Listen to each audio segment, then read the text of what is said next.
तर आता कला अद्वैतला म्हणत असते की बोलव आता पोलिसांना आणि सांग पोलिसांना की या सगळ्या गोष्टीमध्ये माझ्या घरातला सुद्धा एक माणूस होता म्हणून. सरोज आता प्रचंड चिडलेली असते आणि ती रोहिणीला म्हणत असते की अच्छा म्हणजे या सगळ्याच्या मागे तू आहेस तर.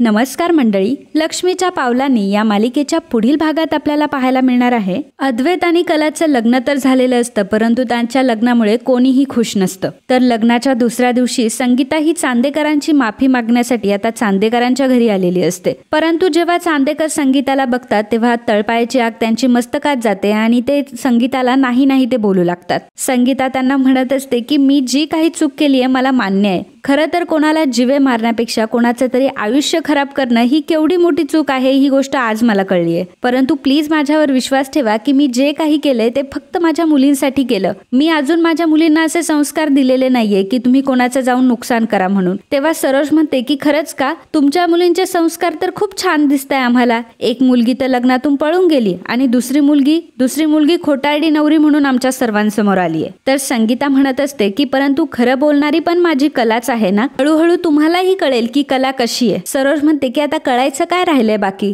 आम्हाला फक्त एवढंच कळलंय की तुमच्या मुली फक्त धोकेबाज आहेत. कला म्हणते की काय चाललंय तुमचं, तुम्हाला पण माहिती आहे की मला हे लग्न करायचं नव्हतं.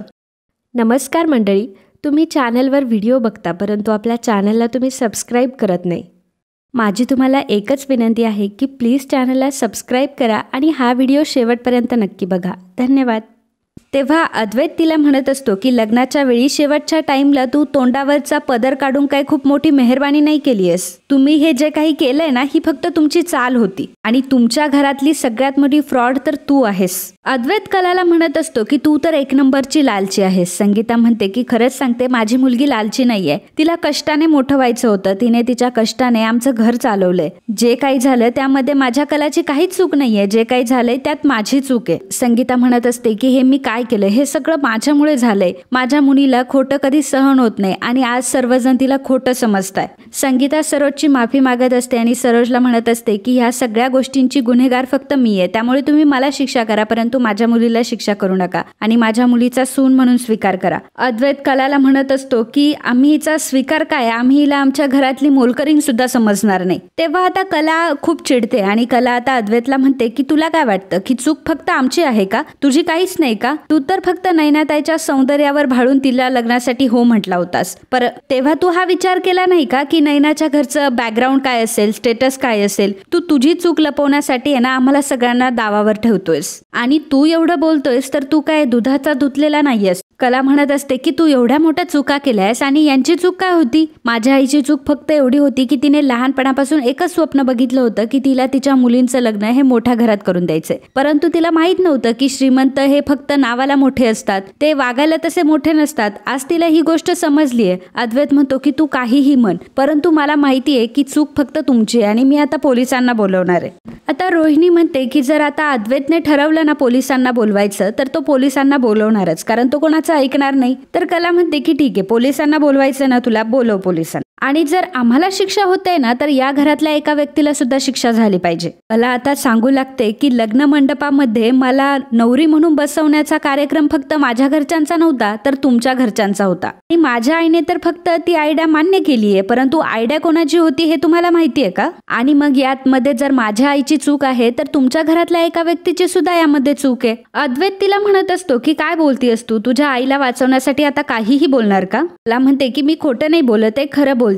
जेव्हा आम्हाला कळलं की नैनाताई लग्न मंडपातून पळून गेलीये तेव्हा माझी आई पूर्ण तुटून गेली होती आणि तिने आत्महत्या करण्याचा सुद्धा निर्णय घेतला होता. पण जेव्हा तुमच्या घरातल्या एका व्यक्तीने सांगितलं की आता लग्न मंडपात नवरी म्हणून कलाला पाठवा तेव्हा माझी आई या गोष्टीसाठी तयार नव्हती. तेव्हा आबा विचारतात की आयडिया देणारा व्यक्ती कोण होता. रोहिणी तेव्हा कलाला खुणावून नाही नाही म्हणत असते परंतु आता कला काही ऐकत नाही आणि रोहिणीकडे बोट दाखवते आणि म्हणते की ह्या होत्या. सर्वांना मोठा धक्का बसलेला असतो कारण कलाने रोहिणीचं नाव घेतलेलं असतं. रोहिणी खूप घाबरलेली असते. तेव्हा सरोज विचारते की रोहिणी ही जे बोलते ते खरं आहे का? अद्वैत कलालाच बोलत असतो की आता किती खोटं बोलशील, तुझ्या मम्मीला वाचवण्यासाठी आता तू काय माझ्या आत्तीचं नाव घेशील का? तेव्हा काका आता अद्वैतला थांबवतात आणि अद्वैतला म्हणतात की अद्वैत थांब, तुला आठवतंय का जेव्हा सुकन्या मावशी ही नैनाला बघण्यासाठी आतमध्ये चालली होती तेव्हा रोहिणीनेच तिला थांबवलं होतं आणि म्हणाली होती की मी आतमध्ये जाऊन बघते म्हणून. आणि जेव्हा कलाची आई कलाला लग्न मंडपात घेऊन येत होती तेव्हा रोहिणी सुद्धा त्यांच्यामध्ये होती. मग रोहिणी त्यांच्यामध्ये काय करत होती? आणि काका हे देखील म्हणतात की जेव्हा संगीताने सांगितलं होतं की आमच्याकडे ही पद्धत आहे की नवरी मुलगी ही डोक्यावर पदर ठेवून राहते, तेव्हा सरोज त्या गोष्टीला विरोध करत होती. परंतु रोहिणीने त्या गोष्टीला बढावा दिला आणि संगीताची बाजू घेतली. असं का केलं असेल रोहिणीने? याचा अर्थ पहिल्यापासून तर शेवटपर्यंत ह्या ड्राम्यामध्ये रोहिणी सुद्धा होती.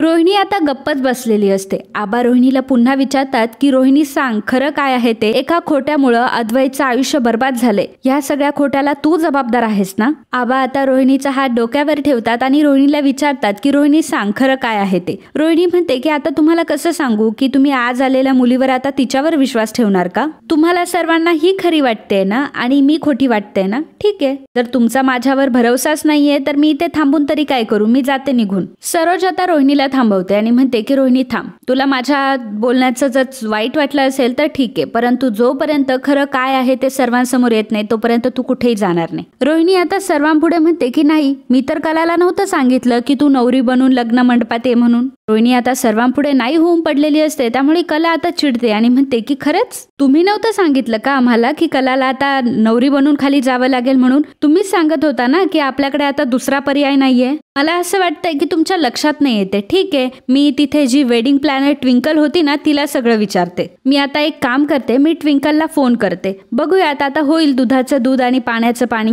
रोहिणी तिला थांबवते आणि म्हणते की थांब, ती सगळ्यांना सांगते मी तिला असं नव्हतं म्हटलं की नवरीचा ड्रेस घालून तू अद्वैत शेजारी बस. मी तिला फक्त म्हटलं की नवरीचा ड्रेस घालून तू बाहेर जाय जेणेकरून लोक काही बोलणार नाही. आणि मी हे सर्व अद्वैतसाठी केलं आणि आपल्या फॅमिलीसाठी केलं की जेणेकरून आपल्या फॅमिलीची इज्जत जाऊ नये म्हणून. तर आता कला अद्वैतला म्हणत असते की बोलव आता पोलिसांना आणि सांग पोलिसांना की या सगळ्या गोष्टीमध्ये माझ्या घरातला सुद्धा एक माणूस होता म्हणून. सरोज आता प्रचंड चिडलेली असते आणि ती रोहिणीला म्हणत असते की अच्छा, म्हणजे या सगळ्याच्या मागे तू आहेस. तर मला वाटलं नव्हतं की रोहिणी तू असं करशील म्हणून. त्यामुळे अशा प्रकारे रोहिणीचं सत्य आता सर्वांसमोर आलेलं असतं आणि ते कलाने सर्वांसमोर आणलेलं असतं. तर मित्रांनो, असेच जर तुम्हाला लक्ष्मीच्या पावलांनी या मालिकेचे ट्विस्ट एपिसोड बघायचे असेल तर लगेच आपल्या चॅनलला सबस्क्राईब करा आणि हा व्हिडिओ आवडला असेल तर व्हिडिओला लाईक आणि कमेंट करायला अजिबात विसरू नका. धन्यवाद.